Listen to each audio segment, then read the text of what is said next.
नमस्कार दोस्तों, स्वागत है आपका इस सीरीज़ में जिसको हम कहते हैं चॉइसलेस अवेयरनेस। मैंने कहा चॉइसलेस अवेयरनेस, क्या बात याद आई, क्या चीज़ दिमाग में आया? सब चीज़ को एक ही तरह देखो, हर चीज़ को एक तरह देखो, श्रीश के दिमाग में आया। चॉइसलेस अवेयरनेस, गरिमा क्या आया दिमाग में?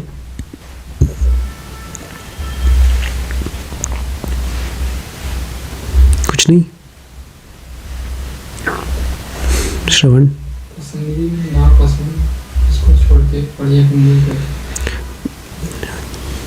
जो पसंद है ना पसंद है उसको छोड़ करके बस प्रेजेंट मोमेंट में रहना। और मुझे तो आवाज़ सुनाई दी जो भी आसपास में है। देखते हैं आज कृष्णमूर्ति क्या बताते हैं। Is it possible in such a large crowd to commune with each other? Krishnamurti जहाँ बैठे हैं वहाँ काफ़ी लोग बैठे हैं, मेरे ख्याल से 300-400-500 लोग बैठे होंगे। तो कृष्णमूर्ति कह रहे हैं, क्या ऐसा मुमकिन है कि इतने ढेर सारे लोगों के बीच में कम्यून पॉसिबल है? कम्यून मतलब बातचीत हो पाए जिसमें जो रियल मीनिंग है वो समझे, कन्वर्सेशन। हाँ, खाली शब्द ना लिए दिए जाएं। जिस स्टेट ऑफ माइंड में कृष्णमूर्ति हैं उस स्टेट ऑफ माइंड में दूसरा भी हो सके, क्या ऐसा मुमकिन है? ये सवाल पूछते हैं वो। कृष्णमूर्ति बहुत बार सवाल पूछते थे, आंसर नहीं देते थे। लोग उनसे सवाल पूछते थे, उसके बाद वो सवाल पूछते थे। जैसे किसी ने एक बार उनसे पूछा कि आदमी को शादी करनी चाहिए नहीं करनी चाहिए, तो हंसते हंसते बोले, मुझे क्या पता, तुम बताओ, मैं तो शादीशुदा हूं ही नहीं। लेकिन जब उन्होंने कहा तुम बताओ, तो कह रहे हैं कि तुम एक बार अपने आप को देखो, अपने आप से पूछो कि शादी से तुम्हारी लाइफ में कुछ अच्छा हुआ है कि नहीं।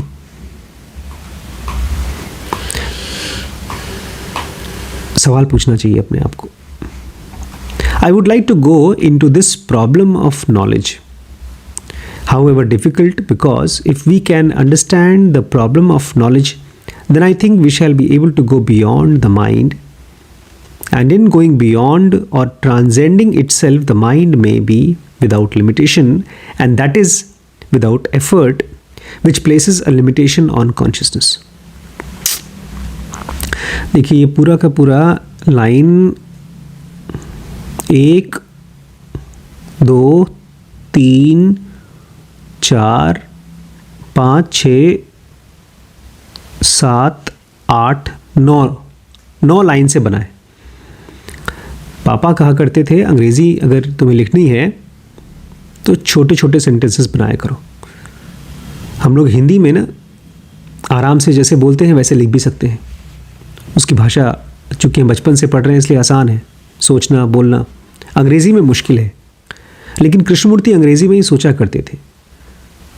और बीच बीच में कॉमा लगाया गया है, एक दो जगह पर सेमीकोलन लगाया गया है। तो वो किसी चीज़ को देख रहे हैं और उसकी पेंटिंग कर रहे हैं शब्दों से, लंबे सेंटेंस से।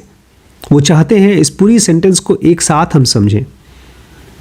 कह रहे हैं सबसे पहले मैं चाहता हूँ कि हम प्रॉब्लम ऑफ नॉलेज समझें। I would like to go into problem of knowledge. Knowledge एक प्रॉब्लम है, मैं चाहता हूँ इसके अंदर हम लोग जाएं। However difficult, because if we can understand the problem of knowledge, then I think we shall be able to go beyond the mind. और ये बहुत मुश्किल है, फिर भी जाएं। आमतौर पे हम अगर कोई चीज़ पढ़ाई करते हैं, जैसे गरिमा अक्सर और शीश भी करते हैं, वैभव भी करते हैं, हम सभी करते हैं, अगर कोई टॉपिक मुश्किल है तो उसको हम लोग अवॉइड करते हैं। मन में भी अगर कोई बात सोचना मुश्किल है तो उसको हम अवॉइड करते हैं। अगर हम दुखी हैं और उसको देखना मुश्किल है उसको हम अवॉइड करते हैं। तो ये एक बहुत मुश्किल चीज़ है, और ये मुश्किल भी हमारे लिए नहीं है, ये कृष्णमूर्ति के लिए है। ये उनकी झंझट है, प्रॉब्लम ऑफ नॉलेज। हमारे को थोड़ी कोई लग रहा है प्रॉब्लम, वो तो उनकी प्रॉब्लम है। तो कृष्णमूर्ति कह रहे हैं नॉलेज की प्रॉब्लम को हमें और अच्छे से समझना होगा। ये बहुत मुश्किल है, क्योंकि एक बार आप अगर प्रॉब्लम ऑफ नॉलेज समझ गए तब आप माइंड को ट्रांसेंड कर पाओगे। क्या मतलब है माइंड को ट्रांसेंड कर पाओगे? देखो अभी इसको ऐसे समझिए, जैसे एक शहर है जहाँ पर सारा कारोबार एक खास ऑफिस से होता है, और वो ऑफिस का बॉस बहुत क्रूर है, बहुत घमंडी है, उसके अंदर बिल्कुल दया भाव नहीं है, तो सारे रिसोर्सेस अपने यहाँ रखता है। देखिए जब से 2014 के बाद से बहुत सी चीज़ें हुई हैं, ये तो फैक्चुअली हुई हैं पूरे देश में। यूपी में लाइट ज़्यादा आती है, पावर प्लांट तो नहीं है, लाइट ज़्यादा आ रही है। यूपी में यहाँ से लखीमपुर से लखनऊ तक के लिए जो रोड्स हैं वो चौड़ी हो गई हैं, डबल हो गई हैं। पहले रोड ख़राब थी, बहुत ख़राब थी। अब 2014 के पहले जिसकी भी सरकार हो, मुझे पता नहीं किसकी सरकार थी, लेकिन ये सारे के सारे रिसोर्सेज, रुपए पैसे खर्च नहीं होते थे पब्लिक के लिए। मुझे याद है बिजली का बिल, कोई एक मिनिस्टर थी लखनऊ में, उनका बिल आता था कुछ 20 लाख रुपए महीना। लाइट आती थी तभी तो आता था बिल। तो हम लोग मजाक उड़ाते थे कि जो भी पॉलिटिशियंस हैं वो हमारे बिजली का बिल बचा रहे हैं। लाइट नहीं आती तो बिल भी नहीं आता। मैं आपको कुछ खास समझाना चाहता हूँ, मैं दिखाना चाहता हूँ कि अगर शहर में कोई ऐसा ऑफिस है जो बहुत ही क्रूड आदमी का है और वो पावरफुल है, तो सारे रिसोर्सेज अपने पास रखेगा, बिजली पानी सब कुछ अपने पास रखेगा। अब उसके घर में उसकी वाइफ है, उसका बच्चा है, उसके 2 4 10 15 रिश्तेदार हैं, वही सब कुछ एंजॉय करेंगे। हर एक कमरे में एसी होगा, फव्वारे चल रहे हैं, खूब लाइटें जल रही हैं। और हो सकता है इसके लिए वो गरीब आदमी के खेत में पानी नहीं जा रहा हो, ऐसा हो सकता है। तो वही हाल हमारे साथ भी है। हमारे ब्रेन में प्रॉब्लम ऑफ नॉलेज मतलब एक जहाँ पर थॉट्स बनते हैं वो सारा का सारा रिसोर्सेज हमारा ले लेता है।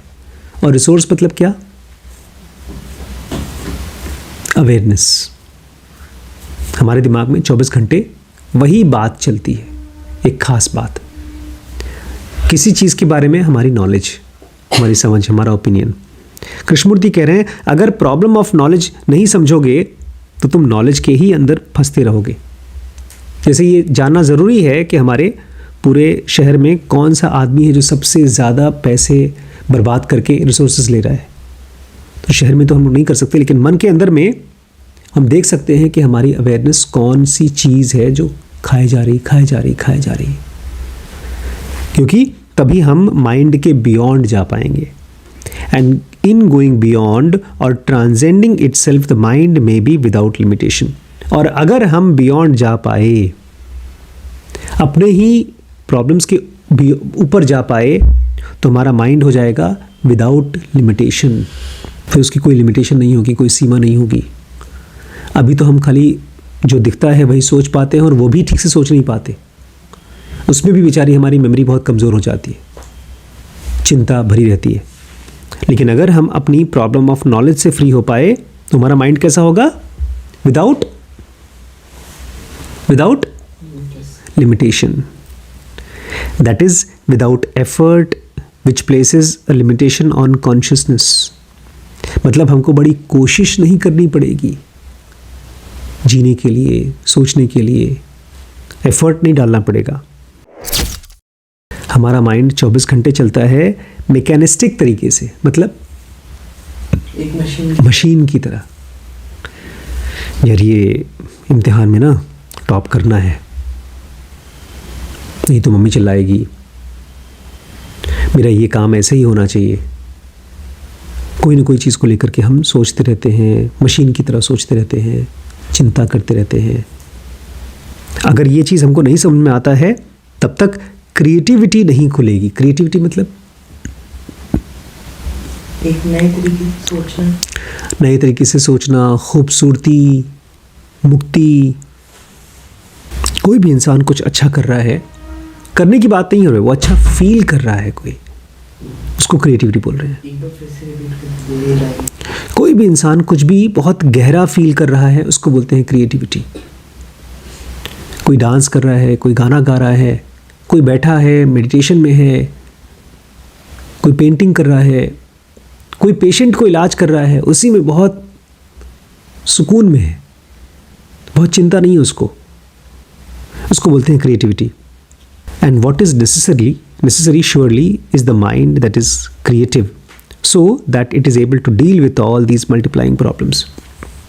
और लास्ट में कृष्णमूर्ति कहते हैं ये बहुत इंपॉर्टेंट भी है, व्हाट इज नेसेसरी, कि माइंड को क्रिएटिव होना पड़ेगा, तभी ये मल्टीप्लाइंग प्रॉब्लम्स को सॉल्व भी कर सकता है, डील भी कर सकता है। हमने शुरू ऐसे किया था कि ढेर सारी प्रॉब्लम्स है, उसको हम कैसे अप्रोच करें, क्योंकि हर एक प्रॉब्लम का एक सोल्यूशन है, उस सोल्यूशन को अगर नहीं पाते हैं तो फिर वो नई प्रॉब्लम है। और इस तरह से हमारी पर्सनैलिटी, हमारी पर्सनल लाइफ, हमारे रिश्ते, हमारा रुपया पैसा, हमारा करियर, हर चीज़ हमारी प्रॉब्लम है। सोचिए एक आदमी बहुत परेशान है, तो उसने सोचा चलो आज परेशान हो रहे हैं, चलो एक फिल्म देखते हैं, और जैसे टीवी चालू किया, टीवी ख़राब, नई प्रॉब्लम, टीवी ठीक कराओ। टीवी ठीक कराने गए तो उसका फ़ोन आया, बोलते सर आपका पुराना हो गया टीवी, 2 साल के ऊपर हो गया, उसका इंश्योरेंस ख़त्म हो गया है, नई लेनी पड़ेगी। वो नई प्रॉब्लम, पैसा कमाना पड़ेगा। तो इसको बोलते हैं मल्टीप्लाइंग प्रॉब्लम। और इन सारी प्रॉब्लम्स को अगर डील करना है तो अपने को चाहिए क्रिएटिव माइंड, एक ऐसा माइंड जो मशीन की तरह नहीं सोचता, जो एक नए तरीके से नई चीज़ को खोज सोच सकता है। कह रहे हैं अगर आप ये जानना चाहते हैं कि क्या चीज़ है नॉलेज जो कि आधा अधूरा है। आज बेचारे क्लास में उनके सर पढ़ा रहे थे इनको, तो कोई डेफिनेशन था, इन्होंने खुद लिखा। इनके सर बोलते हैं अरे यार नहीं लिख पा रहे, गलत है तो उसको रट लो। और जब मैंने ज़ेनोगा की डेफिनेशन पढ़ी थी ना, तब मुझे एहसास हुआ कि यार क्या डेफिनेशन है। मुझे बार बार पढ़ने का मन करता है अभी भी। आई सेंटर, ई सेंटर, एस सेंटर का डेफिनेशन है, और अगर कभी मुझे लिखना होगा तो मैं वही डेफिनेशन लिखना चाहूँगा। तो उनके सर कहते हैं अरे रट लो यार।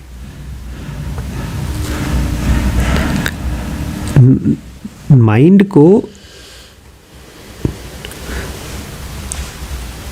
मशीन की तरह सोचता है माइंड, इसलिए वो उसको लगता है अगले वाले मोमेंट पे जल्दी पहुंच जाऊं मैं। इसलिए इनके सर कह रहे थे रट लो यार। थोड़ा पेशेंस होते, धीरज होता तो समझाते कि देखो इसमें ये वर्ड है, इस वर्ड का ये मतलब है। आज 10 मिनट के अंदर खट खट पूरा पोर्शन ही कंप्लीट कर दिया ना। नहीं बता रहे थे कौन कौन सी चीज़ इंपॉर्टेंट है, क्या क्या पढ़ना है। वो तो बताए थे क्या पढ़ सकते हो तुम। अच्छा। नॉलेज को बोलते हैं पार्शियल। क्यों? बिकॉज कोई भी डिसीजन अगर आप ले रहे हो तो फिर बाद में आपको रिग्रेट होता है। Very good. आपके पास जो कुछ भी जानकारी है, थोड़ा इसको मैं रोक करके चाहता हूँ आप थोड़ा सा अपनी लाइफ में देखें, कौन कौन सी चीज़ें हैं जिसको करने के बाद आप बहुत खुश हुए अंत में कि ये चीज़ हुई मेरे साथ। जैसे मेरी लाइफ में ज़ेनोगा आना बड़ी खुशी की चीज़ थी, शिरीष का आना, डॉक्टर एमपी से मेरा मिलना। मेरी ज़िंदगी में ज़्यादातर चीज़ें जो खुशी वाली हैं वो खाली गिफ्ट की तरह हैं। हम जो मन में सोच के चलते हैं ना कि ये काम करेंगे तब मुझे ये खुशी मिलेगी, वो अक्सर फ्रस्ट्रेशन से ही छोड़ती है। कृष्णमूर्ति कह रहे हैं अगर आप इस नॉलेज की प्रॉब्लम इसके बियॉन्ड जाना चाहते हैं तो खाली कुछ मोमेंट ऑफ परसेप्शन नहीं चाहिए। मोमेंट ऑफ परसेप्शन मतलब अभी आपने ध्यान से सुन लिया, बस बात खत्म, अब आराम करो, नहीं। वो बोलते हैं आपको चाहिए कंटिन्यूअस अवेयरनेस, 24 घंटे का awareness, a continuous state of inquiry in which there is no conclusion. अभी क्या होता है, हमारा माइंड थॉट्स को बैसाखी की तरह यूज़ करता है। जानते हैं बैसाखी? सहारा नहीं। हाँ, हम किसी को देखते हैं, वो आदमी हमसे कुछ बोलता है, उसको तुरंत हम परसीव करते हैं, महसूस करते हैं, लेकिन फिर मन सोचता है ये आदमी क्या बोल रहा है यार, इसके ऊपर भरोसा करूं कि ना करूं,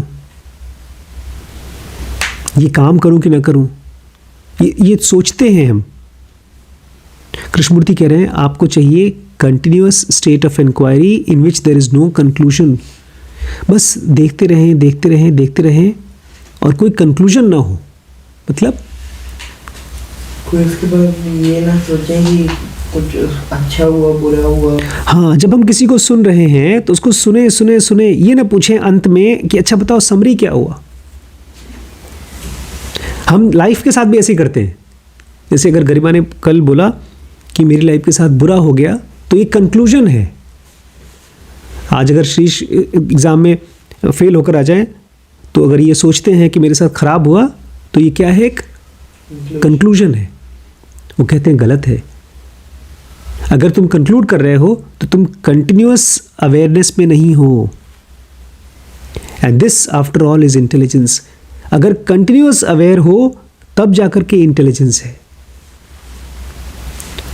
सो if you are listening not merely with your ears but with a mind that really wishes to understand, इसलिए अगर आप मेरी बात सुन रहे हो खाली कानों से नहीं बट पूरे मन से, और इसलिए सुन रहे हो क्योंकि तुम्हें सचमुच में समझना है, यहाँ पर थोड़ा सा और गियर बढ़ा दिया उन्होंने, और मुश्किल कर दिया। कहते हैं मैं तो बोल रहा हूँ तुम लोगों को कि थॉट्स की प्रॉब्लम है, नॉलेज एक प्रॉब्लम है, यही तो पढ़ रहे हैं हम, लेकिन मुझे अथॉरिटी मत बनाओ। मतलब सिर्फ मेरी बात मत सुनो। मुझे मत ये मत कहना कि कृष्णमूर्ति बोल रहे हैं कि नॉलेज प्रॉब्लम है। उसके लिए तुम्हें कंक्लूजन से शुरू नहीं करना पड़ेगा और किसी कोटेशन से शुरू नहीं करना पड़ेगा। हमारा माइंड शुरू से ही पूछता है, पता है, अगर कोई चीज़ आपने सोची है कि मैं मेरी लाइफ में ये हो जाए तो मुझे खुशी मिलेगी, जैसे डॉक्टर एमपी को लगता है कहीं घूमने जाना है उनको, या जैसे आपको लगा कि मुझे इलाहाबाद नहीं जाना है, या शिरीष को लगता है पिक्चर देखनी है, हाँ कोई भी चीज़, पिक्चर देखना है, कुछ भी करना है। फर्स्ट स्टेप से ही हम कंक्लूजन से स्टार्ट करते हैं। तभी हम ये डिसाइड करते हैं कि हमको ये करना है, ये मज़ेदार है, ये अच्छा है, कि लास्ट में हमको ये फीलिंग मिलेगी। हाँ, अगर आप शुरू से ही ये डिसाइड कर लेते हो कि ये चीज़ अच्छी है, ये मैं करूँगा, तो आप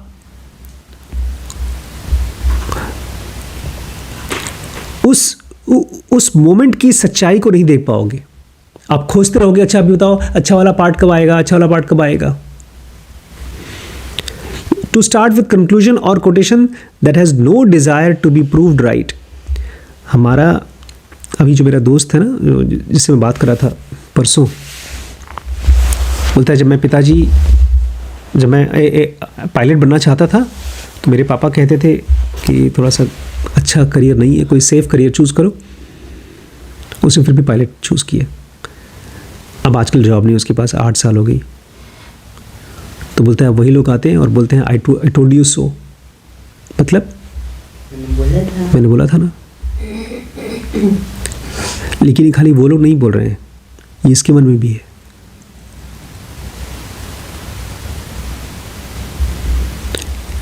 जब लोग बोलते हैं कि ये चीज़ खराब है, ये चीज़ अच्छी है, तो हमको भी ये चीज़ खराब और अच्छी लगने लगती है। कृष्णमूर्ति कह रहे हैं a mind that has no desire to be proved right. हम सबको एक ऐसा माइंड चाहिए जिसको ये नहीं प्रूव करना कि वो सही था, but a mind that is aware of innumerable problems and see the necessity of solving them directly. पता है हमारी लाइफ में प्रॉब्लम्स क्यों हैं? इन्यूमरेबल प्रॉब्लम्स हैं। कृष्णमूर्ति बोल रहे हैं क्यों हैं? हर एक प्रॉब्लम का सोर्स क्या है?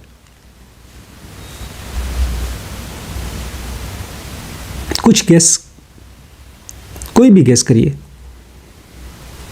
फियर। फियर, ठीक है, good, very good. Desire. Desire, excellent. Boredom, very good, very good. हमको वो सारी की सारी चीजें एज अ प्रॉब्लम दिख रही हैं। देखिए, सुबह नहाते हैं, वो प्रॉब्लम नहीं लगता। भूख लगती है तो खाना प्रॉब्लम नहीं लगता। नींद आती है तो सोना प्रॉब्लम नहीं लगता। लेकिन जिंदगी में ढेर सारी प्रॉब्लम्स हैं। वो प्रॉब्लम क्यों लगती हैं? क्योंकि जब हम उसको जी रहे होते हैं, उस घटना के बाद मन में चलता है एक कमेंट्री, ये क्या हो रहा है यार, जिंदगी कहाँ जा रही है, क्या कर रहे हैं। एक डिजायर चल रही होती है। कृष्णमूर्ति कह रहे हैं, अपनी सारी प्रॉब्लम्स के प्रति तुम अवेयर नहीं हो और तुम उनको डायरेक्टली सॉल्व नहीं करना चाहते हो। हमारा मन क्या करता है, कोई चीज़ है जो प्रॉब्लम है, उसके लिए एक सॉल्यूशन खोजता है कि ये होगा तो मेरी प्रॉब्लम सॉल्व। ये है indirect way of trying to solve a problem. Krishnamurti कह रहे हैं, डायरेक्टली सॉल्व करो प्रॉब्लम को। तुम्हारे मन में कोई चीज़ है जो प्रॉब्लम है, उसको मन के अंदर ही देखो और वही सॉल्व कर डालो। उसके बारे में ये मत सोचो, अच्छा ये हुआ है, तो मुझे प्यार नहीं मिला है तो मैं इस आदमी से प्यार करूंगा तो मेरी ज़िंदगी अच्छी होगी। एक लास्ट लाइन पढ़ना है मुझे बस। If that is the state of your mind, then I think we can commune with each other, otherwise we will merely be left with lots of words.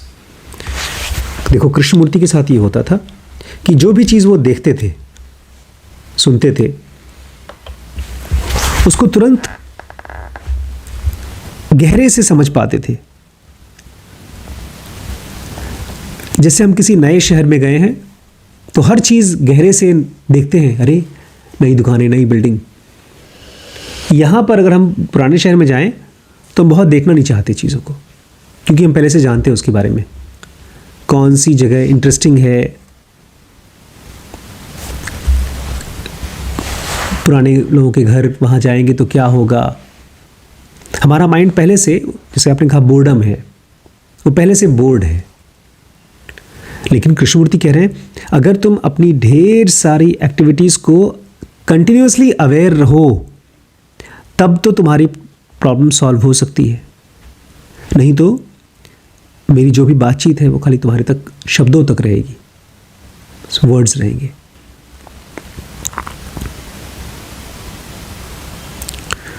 दो बातें इन्होंने आज कही हैं। एक तो प्रॉब्लम ऑफ अवेयरनेस को जानना बहुत, प्रॉब्लम ऑफ नॉलेज को जानना बहुत ज़रूरी है। और दूसरा, अगर हम प्रॉब्लम ऑफ नॉलेज को समझ गए तो क्या होगा, हम उसके बियॉन्ड चले जाएंगे, तभी जा पाएंगे। और जब हम बियॉन्ड जा पाएंगे तभी हम अपनी प्रॉब्लम्स को रिजॉल्व भी कर पाएंगे, तभी हम सही तरीके से उसको अप्रोच भी कर पाएंगे। अभी क्या हो रहा है, एक प्रॉब्लम है, उसके लिए एक थॉट है और उस थॉट से नई प्रॉब्लम है। वो ढेर सारे थॉट्स का जमघट इसीलिए है क्योंकि हम ये नहीं देख पा रहे हैं कि थॉट से प्रॉब्लम का सलूशन नहीं होता।